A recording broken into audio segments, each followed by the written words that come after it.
ਤਾਂ ਕਿੱਦਾਂ ਦੀ ਸਥਿਤੀ ਹੈ ਇਸ ਟਾਈਮ ਪ੍ਰਾਈਸਿਸ ਨੂੰ ਲੈ ਕੇ, ਰੇਟਸ ਨੂੰ ਲੈ ਕੇ ਜਿਹੜੀ ਰਮਨ ਜੀ ਚੱਲ ਰਹੀ ਹੈ? ਬਿਲਕੁਲ ਰਾਜਨ, ਜਿਹੜਾ ਇਹ ਸਮਾਂ ਹੁੰਦਾ ਆ ਪਹਿਲਾ ਕੁਆਟਰ ਸਾਲ ਦਾ, ਜਨਵਰੀ, ਫਰਵਰੀ ਤੇ ਮਾਰਚ ਜਿਹੜਾ ਹੁੰਦਾ ਆ ਇਹਦੇ ਵਿੱਚ ਯੂਜਲੀ ਜਿਹੜਾ ਮਾਰਕੀਟ ਹੁੰਦੀ ਹੈ ਕੈਲੀਫੋਰਨੀਆ ਦੀ ਮਾਰਕੀਟ ਕਾਫੀ ਠੰਡੀ ਹੁੰਦੀ ਆ, ਬਿਕਾਜ਼ ਇੱਥੋਂ ਦੀ ਜਿਹੜੀ ਆਪਣੀ ਪ੍ਰੋਡਿਊਸ ਮਾਰਕੀਟ ਸ਼ਿਫਟ ਹੋ ਜਾਂਦੀ ਹੈ ਸਾਊਥ ਦੇ ਵਿੱਚ, ਮੈਕਸੀਕੋ ਬਾਰਡਰ ਦੇ ਉੱਤੇ। ਸੋ ਇਸ ਕਰਕੇ ਕੈਲੀਫੋਰਨੀਆ ਦੇ ਵਿੱਚ ਯੂਜਲੀ ਜਿਹੜਾ ਉਹ ਹੁੰਦਾ, ਤੇ ਓਵਰਆਲ ਜਿਹੜਾ ਇਸ ਵੇਲੇ ਬੈਡ ਵੈਦਰ ਹੈਗਾ ਉਹ ਕਾਫੀ ਜਿਹੜਾ ਪਲੇ ਕਰ ਰਿਹਾ ਹੈਗਾ ਕਾਫੀ ਚੀਜ਼ਾਂ ਦੇ ਵਿੱਚ। ਜਿਹੜੇ ਕੋਈ ਇੱਕ ਐਸੇ ਏਰੀਆਜ਼ ਹੈਗੇ ਆ ਜਿੱਥੇ ਕਿ ਸਨੋ ਜਾਂ ਬਰਫਬਾਰੀ ਬਹੁਤ ਜ਼ਿਆਦਾ ਹੈਗੀ ਆ, ਉਹਨਾਂ ਏਰੀਆਜ਼ ਦੇ ਵਿੱਚ ਜਿਹੜੇ ਰੇਟਸ ਹੈਗੇ ਆ ਉਹ ਥੋੜੇ ਅਪ ਗਏ ਹੈਗੇ ਆ, ਓਬਵੀਅਸਲੀ ਕਿਉਂਕਿ ਉੱਥੇ ਟਰੱਕ ਨਹੀਂ ਜਾ ਰਹੇ ਹੈਗੇ। ਸੋ ਜੇ ਤੁਸੀਂ ਉਹੋ ਜਿਹੇ ਰਾਊਟ ਤੇ ਜਾਂਦੇ ਹੈਗੇ ਤਾਂ ਡੈਫੀਨੇਟਲੀ ਤੁਹਾਨੂੰ ਰੇਟਸ ਦਾ ਫਰਕ ਲੱਗੂਗਾ ਜਾਂ ਫਰਕ ਪਤਾ ਲੱਗੂਗਾ। ਪਰ ਡੈਫੀਨੇਟਲੀ ਰਾਜਕਰਨ ਨੋਰਮਲ ਸੀਜ਼ਨ ਜਿਹੜਾ ਹੈਗਾ ਉਹ ਸਲੋ ਹੈਗਾ, ਤੇ ਉਹਦੇ ਓਵਰਆਲ ਜਿਹੜੀ ਆਪਣੀ ਇਕਨੋਮੀ ਦੇ ਸਲੋ ਡਾਊਨ ਕਰਕੇ ਉਹ ਥੋੜਾ ਜਿਹਾ ਹੋਰ ਝਟਕਾ ਜ਼ਿਆਦਾ ਲੱਗ ਰਿਹਾ ਹੈਗਾ। ਬਟ ਓਵਰਆਲ ਮਾਰਕੀਟ ਜਿਹੜੀ ਆ ਸਥਿਰ ਹੈਗੀ ਆ। ਜੀ ਜੀ।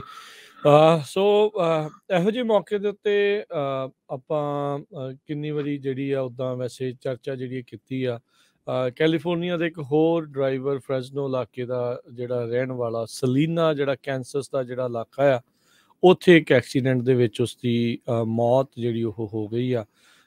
ਇਹਨਾਂ ਦਾ ਨਾਮ ਜਿਹੜਾ ਹਰਜੋਤ ਸਿੰਘ ਜੀ ਦਿਓਲ ਦੱਸਿਆ ਜਾਂਦਾ, ਗੁਰਮੀਤ ਸਿੰਘ ਦਿਓਲ, 36 ਸਾਲਾਂ ਦਾ, ਫਰੈਜ਼ਨੋ ਦਾ ਰਹਿਣ ਵਾਲਾ, ਆਪਣੇ ਫਰੇਟ ਲਾਈਨਰ ਸੈਮੀ ਟਰੱਕ ਜਿਹੜਾ ਉਹ ਰਾਈਡ ਕਰ ਰਹੇ ਸੀ, ਡਰਾਈਵ ਕਰ ਰਹੇ ਸੀਗੇ, ਤੇ ਇਹ ਫਰੋਜ਼ਨ ਮੀਟ ਟਰੱਕ ਸੀਗਾ ਜਿਸ ਦਾ ਹਾਦਸਾ ਹੋਇਆ। ਹੁਣ ਉਹ ਜਾਂਚ ਅਧੀਨ ਆ ਵੀ ਕਿੱਦਾਂ ਹੋਇਆ, ਕਿੱਦਾਂ ਸਕਿੱਡ ਕਰਕੇ। ਆਪਾਂ ਜਿਹੜੀ ਤਸਵੀਰ ਉਹਨਾਂ ਨੇ ਉੱਥੇ ਦਿਖਾਈ ਆ ਉਹ ਕਾਫੀ ਬੁਰੀ ਤਰ੍ਹਾਂ ਜਿਹੜਾ ਹਾਦਸਾਗ੍ਰਸਤ ਹੋਇਆ, ਡਿੱਚ ਦੇ ਵਿੱਚ ਜਾ ਵੱਜਾ, ਮੋਹਰਿਓਂ ਜਾ ਕੇ ਜਿਹੜਾ ਸਿੱਧੀ ਟੱਕਰ ਡਿੱਚ ਦੇ ਵਿੱਚ ਧਰਤੀ ਦੇ ਨਾਲ ਹੀ ਕਹਿ ਸਕਦੇ ਹਾਂ ਵੀ ਉਹ ਹੋਈ ਆ, ਤੇ ਉਹਦੇ ਵਿੱਚ ਕਹਿੰਦੇ ਵੀ ਉੱਥੇ ਜਾਨ ਚਲੀ ਗਈ ਆ। ਮ੍ਰਿਤ ਪਾਇਆ ਗਿਆ ਸੀ ਮੌਕੇ ਦੇ ਉੱਤੇ, ਸੀਨ ਦੇ ਉੱਤੇ, ਜਦੋਂ ਕੈਂਸਸ ਹਾਈਵੇ ਪੈਟਰੋਲ ਨੇ ਜਿਹੜਾ ਇਸ ਦੇ ਬਾਰੇ ਜਾਣਕਾਰੀ ਦਿੱਤੀ ਸੀ। ਇਹ ਵੀ ਚੱਲਣ ਕਾਫੀ ਜ਼ਿਆਦਾ ਜਿਹੜਾ ਉਹ ਵੱਧ ਰਿਹਾ ਹੈਗਾ। ਬਾਰ-ਬਾਰ ਆਪਾਂ ਗੱਲ ਵੀ ਇਸ ਦੇ ਉੱਤੇ ਕਰਦੇ ਹਾਂ।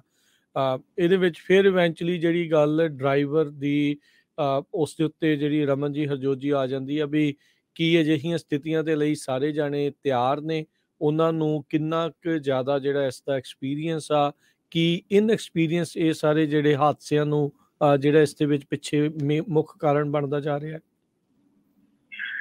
ਬਿਲਕੁਲ ਰਾਜਕਰਨ, ਜਿਹੜੀ ਇਹਦੇ ਚ ਇਸ਼ੂਜ਼ ਹੈਗੇ ਆ, ਪ੍ਰੋਬਲਮਸ ਹੈਗੀਆਂ ਆ, ਦੇਖੋ ਵਾਈਡ ਸਪਰੈਡ ਹੈਗੀਆਂ। ਪਹਿਲੀ ਗੱਲ ਤੇ ਆ ਕਿ ਜਿਹੜੇ ਇਸ ਵੇਲੇ ਜਿੰਨੇ ਵੀ ਪ੍ਰੋਬਲਮਸ ਆ ਰਹੀਆਂ ਹੈਗੀਆਂ, ਡੈਥਸ ਹੋ ਰਹੀਆਂ ਹੈਗੀਆਂ, ਅਸੀਂ ਦੇਖ ਰਹੇ ਹੈਗੇ ਕਿ ਮੋਸਟਲੀ ਜਿਹੜੀਆਂ ਯੰਗ ਡਰਾਈਵਰ ਹੈਗੇ ਆ ਔਰ ਨਿਊ ਡਰਾਈਵਰ ਹੈਗੇ ਆ। ਸੋ ਇਹ ਜਿਹੜੀ ਚੀਜ਼ ਹੈਗੀ ਆ ਇਹਦੇ ਵਿੱਚ ਜ਼ਰੂਰ ਕਿਤੇ ਨਾ ਕਿਤੇ ਕਮੀ ਆਉਂਦੀ ਆ, ਜਿੱਥੇ ਕਿ ਜਦੋਂ ਟਰੱਕ ਹੈਗੇ ਆ ਉੱਥੇ ਵੀ ਇਹ ਚੀਜ਼ਾਂ ਜਿਹੜੀਆਂ ਇਹ ਮੇਰੇ ਖਿਆਲ ਦੇ ਵਿੱਚ, ਜੇ ਆਪਾਂ ਇੱਥੇ ਕਹੀਏ ਨਾ ਵੀ ਜੇ ਟਰੱਕ ਸਕੂਲ ਵਾਲੇ ਜਾਂ ਕੋਈ ਹੋਰ ਜ਼ਿੰਮੇਵਾਰ ਹੈਗਾ, ਮੇਰੇ ਖਿਆਲ ਦੇ ਵਿੱਚ ਇੱਥੇ ਜਿਹੜਾ ਟ੍ਰੇਨਿੰਗ ਲੈਣ ਵਾਲਾ ਬੰਦਾ ਉਹ ਜ਼ਿਆਦਾ ਜ਼ਿੰਮੇਵਾਰ ਹੈਗਾ। ਕਿਉਂਕਿ ਇਹ ਚੀਜ਼ ਸੱਚਾਈ ਆ ਕਿ ਤੁਸੀਂ, ਮੈਂ ਅੱਗੇ ਵੀ ਕਈ ਵਾਰੀ ਐਗਜ਼ਾਮਪਲ ਦਿੰਦਾ ਹੁੰਦਾ ਕਿ ਮੈਨੂੰ ਨਹੀਂ ਪਤਾ, ਮੈਨੂੰ ਨਹੀਂ ਸਮਝ ਆਉਂਦੀ ਵੀ ਕਿਸ ਤਰ੍ਹਾਂ ਜਾ ਕੇ ਅਸੀਂ ਕਹਿ ਦਿੰਦੇ ਹਾਂ ਕਿ ਸਾਨੂੰ 10 ਦਿਨਾਂ ਦੇ ਵਿੱਚ ਲਾਇਸੈਂਸ ਚਾਹੀਦਾ ਜਾਂ ਸਾਨੂੰ 12 ਦਿਨਾਂ 'ਚ ਲਾਇਸੈਂਸ ਚਾਹੀਦਾ ਆ। ਜਦੋਂ ਨਿੱਕੇ ਜਿਹੇ ਛੋਟੇ ਜਿਹੇ ਬੱਚੇ ਨੂੰ ਜਿਹੜਾ ਆ ਆਪਾਂ ਸਕੂਲ ਉਦੋਂ ਸਾਰੇ ਜਿਹੜੇ ਆ ਉਹ ਐਨ ਇਕੱਲੇ ਸਕੂਲ ਦੇ ਚੀਜ਼ਾਂ ਦੇਖਦੇ ਆ ਵੀ ਇਹਦੇ 'ਚ ਕੀ ਹੋਣਾ ਕੀ ਨਹੀਂ ਹੋਣਾ। ਇਕੱਲੇ ਇੰਡੀਆ 'ਚ ਤੇ ਚਲੋ ਇੱਥੇ ਤਾਂ ਨਹੀਂ ਹੈਗਾ, ਇੰਡੀਆ 'ਚ ਤਾਂ ਮਤਲਬ ਕਿ ਇੰਟਰਵਿਊ ਤੱਕ ਹੁੰਦੇ ਆ ਪੇਰੈਂਟਸ ਦੇ ਵੀ, ਮਤਲਬ ਇਹ ਬੱਚਾ ਸਾਡੇ ਆਉਣ ਯੋਗ ਹੈਗਾ ਕਿ ਨਹੀਂ ਹੈਗਾ। ਤੇ ਅਸੀਂ ਆਪਣੇ 20, 22, 23 ਸਾਲਾਂ ਦੇ ਯੰਗਸਟਰ ਨੂੰ ਜਦੋਂ ਟਰੱਕ ਸਕੂਲ 'ਚ ਲੈ ਕੇ ਜਾਂਦੇ ਆ ਜਾਂ ਪਾਉਂਦੇ ਆ ਜਾਂ ਉਹ ਜਾਂਦਾ ਆ, ਤੇ ਘਰਦਿਆਂ ਨੂੰ ਨਹੀਂ ਪਤਾ ਲੱਗਦਾ ਵੀ ਇਹ ਮਤਲਬ ਕਿੱਦਾਂ 10 ਦਿਨਾਂ ਦੇ ਵਿੱਚ ਜਾਂ 20, 15 ਦਿਨਾਂ ਦੇ ਵਿੱਚ ਇਹ ਟਰੱਕ ਸਿੱਖ ਸਕਦਾ ਬੰਦਾ। ਮਤਲਬ ਇਹ ਚੀਜ਼ ਜਿਹੜੀ ਹੈ ਨਾ, ਇਹ ਚੀਜ਼ ਮੈਨੂੰ ਸਮਝ ਨਹੀਂ ਆਉਂਦੀ ਕਿ ਕਿਉਂ ਨਹੀਂ ਘਰ ਦਾ ਵੀ ਕੋਈ ਰੋਕਦਾ, ਕਿਉਂ ਨਹੀਂ ਕੋਈ ਬਾਹਰ ਦਾ ਰੋਕਦਾ, ਕਿਉਂ ਨਹੀਂ ਆਪ ਨੂੰ ਨਹੀਂ ਸਮਝ ਆਉਂਦੀ ਕਿ ਅਸੀਂ ਮੈਂ ਕਿਸੇ ਦੇ ਉੱਤੇ ਉਂਗਲ ਨਹੀਂ ਚੱਕਦਾ। ਪਰ ਪ੍ਰੋਬਲਮ ਇਹ ਆ ਕਿ ਇਹ ਜਿਹੜਾ ਵੀ ਇਸ ਵੇਲੇ ਸਿਚੁਏਸ਼ਨ ਆਉਂਦੀ ਆ ਉਹਦੇ ਵਿੱਚ ਜਿਹੜੀ ਇਹ ਸਿਖਲਾਈ ਆ ਉਹਦੇ ਉੱਤੇ ਕੁਐਸਚਨ ਚੱਕੇ ਜਾਂਦੇ ਆ। ਜਿਹੜੀ ਹੁਣ ਕਿੰਨਾ ਕੁਛ ਹੋਇਆ ਪਿਛਲੇ ਸਾਲ ਦੇ ਵਿੱਚ, ਜਿਹੜਾ ਆਪਣਾ ELDT ਰੂਲ ਆ, ਜਿਹੜਾ ਐਂਟਰੀ ਲੈਵਲ ਡਰਾਈਵਰ ਰੂਲ ਹੈਗਾ, ਉਹ ਹੋਇਆ। ਹੁਣ ਉਹਦੇ ਵਿੱਚ ਮਤਲਬ ਕਿ ਘੱਟੋ ਘੱਟ ਨਹੀਂ ਤਾਂ 32 ਵਿਸ਼ੇ ਆ ਜਿਨ੍ਹਾਂ ਦੇ ਉੱਤੇ ਟਰੱਕ ਸਕੂਲ ਦੇ ਵਿੱਚ ਤੁਹਾਨੂੰ ਸਿਖਾਇਆ ਜਾਣਾ ਚਾਹੀਦਾ। ਜਾਂ ਸਿਖਾਉਂਦੇ ਆ ਜਾਂ ਨਹੀਂ ਸਿਖਾਉਂਦੇ, ਮੈਂ ਨਹੀਂ ਕਹਿੰਦਾ, ਪਰ ਤੁਹਾਨੂੰ ਖੁਦ ਨੂੰ ਸਿੱਖਣਾ ਚਾਹੀਦਾ। ਮਤਲਬ ਅਸੀਂ ਇਹ ਕਹਿੰਦੇ ਆ ਕਿ ਤੁਸੀਂ ਇਹ ਕਿੱਤਾ ਕਰਨ ਚੱਲੇ ਆ, ਔਰ ਕਈ ਜਿਹੜੇ ਨਵੇਂ ਡਰਾਈਵਰ ਆ, ਮੈਂ ਕਈਆਂ ਦੇ ਮੂੰਹੋਂ ਇਹ ਗੱਲ ਸੁਣੀ ਆ ਕਿ ਯਾਰ ਇੰਨੇ ਪੈਸੇ ਲਾ ਕੇ ਆਏ ਆ, ਇੰਨੀ ਦੇਰ ਵੇਟ ਯਾਰ ਵੇਟ ਕਰ ਲਓ, ਜੇ ਜੀਂਦੇ ਰਹੋਗੇ ਤਾਂ ਵੇਟ ਕਰਨੀ ਤਾਂ ਔਖੀ ਨਹੀਂ ਗੀ। ਪਰ ਪ੍ਰੋਬਲਮ ਇਹ ਆ ਕਿ ਕਾਹਲੀ ਜਿਹੜੀ ਆ, ਜਲਦੀ ਲਾਇਸੈਂਸ ਲੈ ਕੇ ਜਲਦੀ ਜਿਹੜਾ ਟਰੱਕ ਦੇ ਉੱਤੇ ਚੜ੍ਹਨਾ, ਜਲਦੀ ਸੋਲੋ ਜਾਣਾ। ਜਦੋਂ ਰਾਜਨ ਅਸੀਂ ਟਰੱਕ ਸਿੱਖਿਆ ਚਲਾਇਆ, ਉਦੋਂ 2-2 ਸਾਲ ਤੱਕ ਐਜ਼ ਅ ਸੈਕੰਡ ਡਰਾਈਵਰ ਕੰਮ ਕਰਦੇ ਰਹਿੰਦੇ ਸੀਗੇ ਲੋਕ। ਕਿਉਂ? ਕਿਉਂਕਿ ਨਾ ਫਸਟ ਡਰਾਈਵਰ ਉਹਨਾਂ ਨੂੰ ਪੂਰਾ ਸਿਖਾਉਂਦਾ ਸੀ, ਨਾ ਉਹ ਪੂਰੇ ਉਹਨੇ ਬਣਦੇ ਸੀ, ਇਸ ਕਰਕੇ ਉਹਨਾਂ ਦਾ ਐਕਸਪੀਰੀਅੰਸ ਬਹੁਤ ਹੋ ਜਾਂਦਾ ਸੀਗਾ। ਸੋ ਇਹ ਜਿਹੜੀ ਚੀਜ਼ ਹੈਗੀ ਆ, ਇਹ ਅੱਜ ਦੀ ਜਿਹੜੀ ਜਨਰੇਸ਼ਨ ਹੈਗੀ ਆ, ਉਹਦੇ ਵਿੱਚ ਬਿਲਕੁਲ ਹੀ ਖਤਮ ਹੋ ਚੁੱਕੀ ਆ। ਔਰ ਉੱਤੋਂ ਲੈ ਲਓ ਜੀ, ਜਿਹੜਾ ਤੁਹਾਡਾ ਆਪਣੀ ਉਹਦੀ ਥੱਕੇ ਹਾਰੇ ELD ਯੂਜ਼ ਕਰਕੇ, ਮਤਲਬ ਯੂ ਨੇਮ ਇਟ, ਹੈ ਨਾ, ਵੀ ਕੀ ਕੁਛ ਨਹੀਂ ਕੀਤਾ ਜਾਂਦਾ।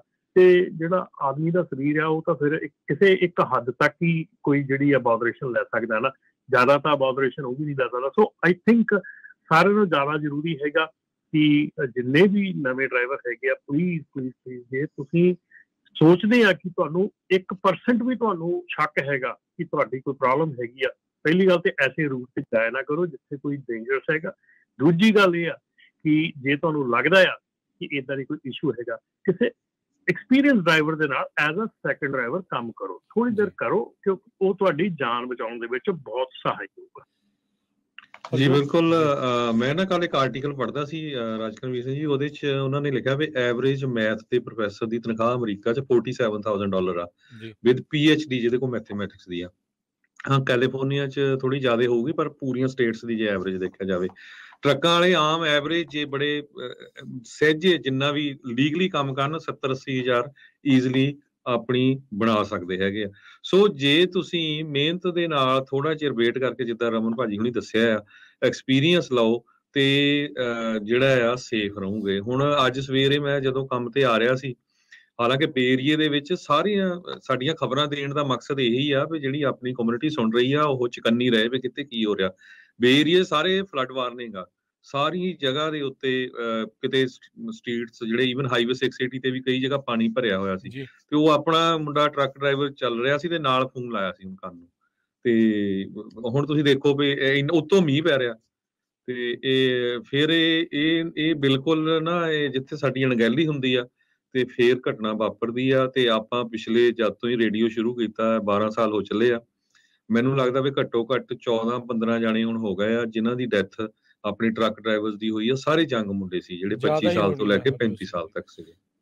ਇੱਕ ਜਿਹੜੀ ਦੇਖੋ, ਇਹ ਜਿਹੜਾ ਇਸ ਟਾਈਮ ਘਟਨਾਵਾਂ ਜਿਹੜੀਆਂ ਇਹ ਘਟ ਰਹੀਆਂ, ਰੁਕਣ ਦਾ ਜਿਹੜਾ ਇਹ ਨਾਮ ਨਹੀਂ ਲੈ ਰਹੀਆਂ। ਲਾਈਕ ਟਰੱਕ ਤਾਂ ਹੁਣ ਚੱਲਣੇ ਨਹੀਂ ਨਾ ਸ਼ੁਰੂ ਹੋਏ, ਟਰੱਕ ਤਾਂ ਕਈ ਸਦੀਆਂ ਤੋਂ ਹੀ ਜਿਹੜੇ ਉਹ ਚੱਲ ਰਹੇ ਆ। ਪਿਛਲੇ ਦਹਾਕਿਆਂ ਦੇ ਵਿੱਚ ਤੁਸੀਂ ਨਜ਼ਰ ਮਾਰ ਕੇ ਦੇਖੋ, ਇਹ ਐਕਸੀਡੈਂਟਸ ਦਾ ਨੰਬਰ ਕਦੋਂ ਕੁ ਜਿਹੜਾ ਇਹ ਵਧਣਾ ਸ਼ੁਰੂ ਹੋਇਆ ਆ। ਇਹ ਧਿਆਨ ਰੱਖਣ ਦੀ ਜਿਹੜੀ ਇਸ ਦੇ ਵਿੱਚ ਜ਼ਰੂਰਤ ਆ। ਦੇਖੋ, ਜਿੱਦਾਂ ਇਹ ਸਾਰੇ ਜਣੇ ਕਹਿੰਦੇ ਆ, ਇਹ ਗੱਲ ਤੁਹਾਡੀ ਠੀਕ ਆ, ਜਿਹੜੇ ਕਹਿੰਦੇ ਵੀ ਲੱਖਾਂ ਰੁਪਈਏ ਲਾ ਕੇ ਆਏ ਆ ਤੇ ਉਹ ਕਰਜ਼ਾ ਜਿਹੜਾ ਤੁਸੀਂ ਲਾਉਣਾ, ਜੀ ਸਦਕੇ ਲਾਓ, ਪਰ ਉਹ ਲੱਥੂਗਾ ਤਾਂ ਹੀ ਜੇ ਤੁਸੀਂ ਜਿੰਦਾ ਹੋਵੋਗੇ, ਜੇ ਤੁਸੀਂ ਸਾਹ ਤੁਹਾਡੇ ਚੱਲਦੇ ਹੋਣਗੇ, ਕੰਮ ਕਰਦੇ ਹੋਵੋਗੇ। ਜੇ ਕੋਈ ਘਟਨਾ ਜਿਹੜੀ ਅਣਸੁਖਾਵੀਂ ਜਾਂ ਇੱਦਾਂ ਦੀ ਮਾੜੀ ਵਾਪਰ ਜਾਂਦੀ ਆ, ਤਾਂ ਫਿਰ ਭਾਈ ਕਰਜ਼ਾ ਵੀ ਨਹੀਂ ਲੈਣਾ, ਤੇ ਘਰਦਿਆਂ ਦਾ ਪੁੱਤ ਵੀ ਜਾਂਦਾ ਹੈ, ਉਹ ਵੀ ਜਾਂਦਾ ਹੈ। ਉਹ ਸਾਰੀਆਂ ਚੀਜ਼ਾਂ ਨੂੰ ਪਲੀਜ਼ ਜਿਹੜਾ ਉਹ ਧਿਆਨ ਦੇ ਵਿੱਚ ਰੱਖ ਕੇ ਜਿਹੜਾ ਉਹ ਚੱਲੋ। ਅਮਰੀਕਾ 'ਚ ਆਏ ਆ, ਕੰਮ ਹੀ ਕਰਨਾ, ਕਮਾਈਆਂ ਹੀ ਕਰਨੀਆਂ ਆ, ਇਹ ਚੱਲਦੀਆਂ ਹੀ ਰਹਿਣੀਆਂ, ਕਿਤੇ ਨਹੀਂ ਰੁਕਣੀਆਂ। ਵੱਡੀਆਂ ਗੱਡੀਆਂ ਲੈਣੀਆਂ, ਉਹ ਵੀ ਮੌਕਾ ਮਿਲੂਗਾ, ਵੱਡੇ ਘਰ ਲੈਣੇ ਆ, ਉਹ ਵੀ ਮੌਕਾ ਮਿਲੂਗਾ। ਸਾਰੇ ਮੌਕੇ ਜਿਹੜੇ ਆ ਇੱਥੇ ਤੁਹਾਨੂੰ ਮਿਲਦੇ ਰਹਿਣੇ ਆ, ਪਰ ਉਹਦੇ ਲਈ ਅਨੁਸ਼ਾਸਨ ਦੇ ਨਾਲ ਨਾਲ ਸਬਰ, ਜਿਹੜਾ ਸੰਜਮ ਦੇ ਨਾਲ ਜਿਹੜਾ ਉਹ ਚੱਲਣ ਵਾਲੀ ਜਿਹੜੀ ਉਹ ਗੱਲ ਹੁੰਦੀ ਆ। ਸੋ ਪਲੀਜ਼ ਇਹ ਥੋੜਾ ਜਿਹਾ ਆਪਣੇ ਮਨ ਦੇ ਵਿੱਚ ਬਿਠਾ ਕੇ ਆਓ, ਜਿਹੜੇ ਆ ਰਹੇ ਆ ਜਾਂ ਆਉਣ ਬਾਰੇ ਸੋਚ ਰਹੇ ਆ, ਇਹ ਚੀਜ਼ ਜਿਹੜੀ ਜ਼ਰੂਰ ਆ। ਤੇ ਜਿਹੜੇ ਇੱਥੇ ਥੋੜੇ ਸੈਟਲ ਨੇ, ਉਹ ਇਹੋ ਜਿਹਾ ਨੂੰ ਇਦਾਂ ਦੇ ਖਿਆਲੀ ਜਾਂ ਜਿਹੜੇ ਬਾਗ ਆ ਨਾ, ਉਹ ਨਾ ਦਿਖਾਉਣ ਵੀ ਉਹ ਵੀ ਭਾਈ ਥੋੜਾ ਜਿਹਾ ਉਹ ਵੀ ਸਬਰ ਦੇ ਨਾਲ ਜਿਹੜਾ ਚੱਲਣ। ਉਹਨਾਂ ਨੂੰ ਇਹ ਨਾ ਕਰਨ ਦੂਜੇ ਨੂੰ ਵੀ ਨਾ ਵੀ ਮੇਰੇ ਤਾਂ ਪਿੰਡ ਵਾਲੇ ਨੇ ਇਦਾਂ ਦਾ ਕੀਤਾ, ਹੁਣ ਮੈਂ ਉਹ ਤੋਂ ਤਗੜੀ ਚੀਜ਼ ਕਰਕੇ ਦਿਖਾਊਂਗਾ, ਤੇ ਉਹਦੇ ਚੱਕਰ 'ਚ ਫਿਰ ਕਿਤੇ ਗਾਂ ਦਾ ਗਾਂ ਝੁਗਾ ਚੌੜ ਹੋ ਜਾਂਦਾ ਆ।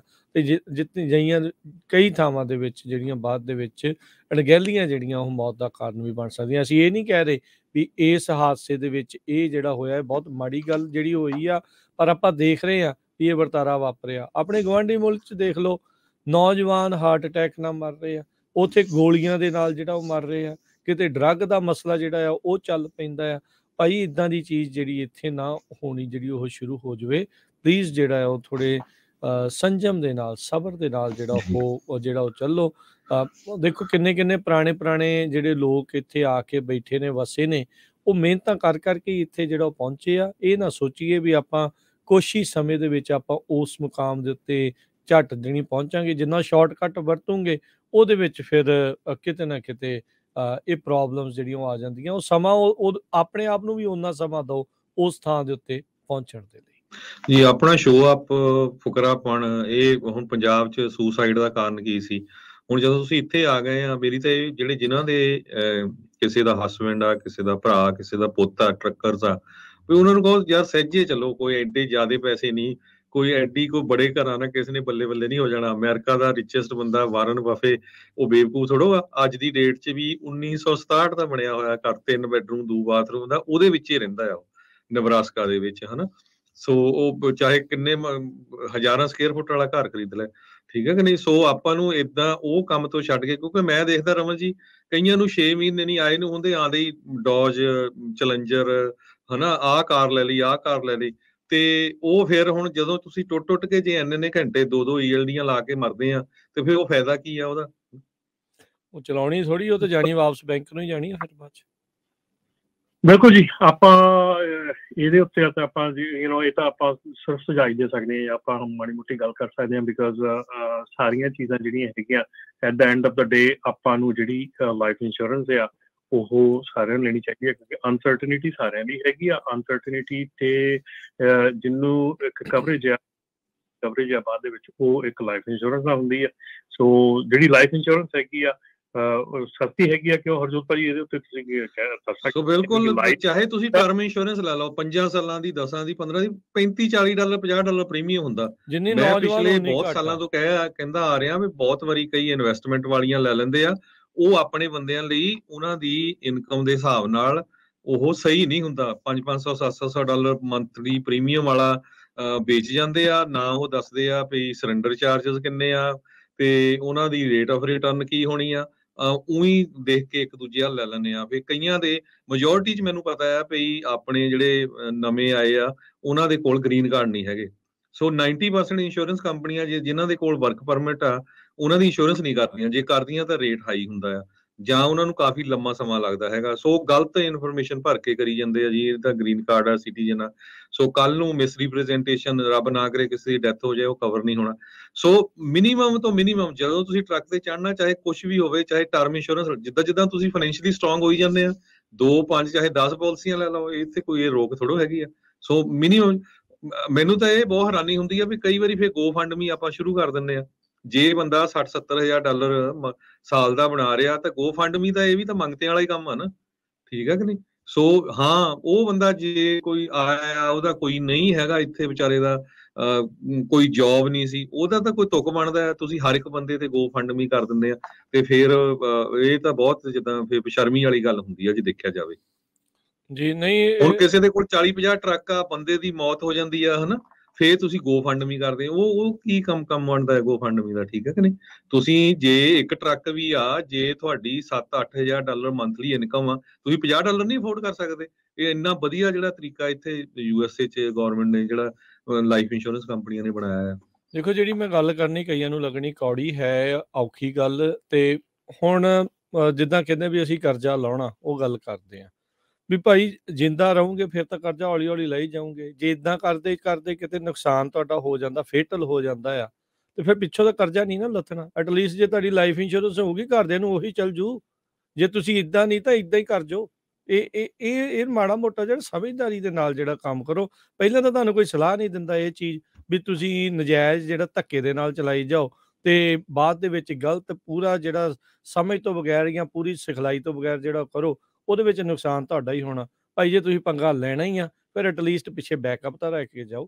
ਫਿਰ ਪਿੱਛੇ ਵਿਚਾਰੇ ਕਰਜ਼ੇ ਹੁਣ ਉਹ ਵੀ ਜਿਹੜੇ ਉਹ ਜਾਣਗੇ, ਤੇ ਪਿੱਛੇ ਨਿਆਣਾ ਵੀ ਉਹਨਾਂ ਦਾ ਜਾਊਗਾ। ਉਹ ਕੁਛ ਤਾਂ ਜਿਹੜਾ ਕਰਕੇ ਜਾਓ ਨਾ, ਇੰਨਾ ਕੁ ਤੇ ਜਿਹੜਾ ਉਹ ਹਿਸਾਬ ਦੇ ਨਾਲ ਜਿਹੜਾ ਉਹ ਚੱਲੋ।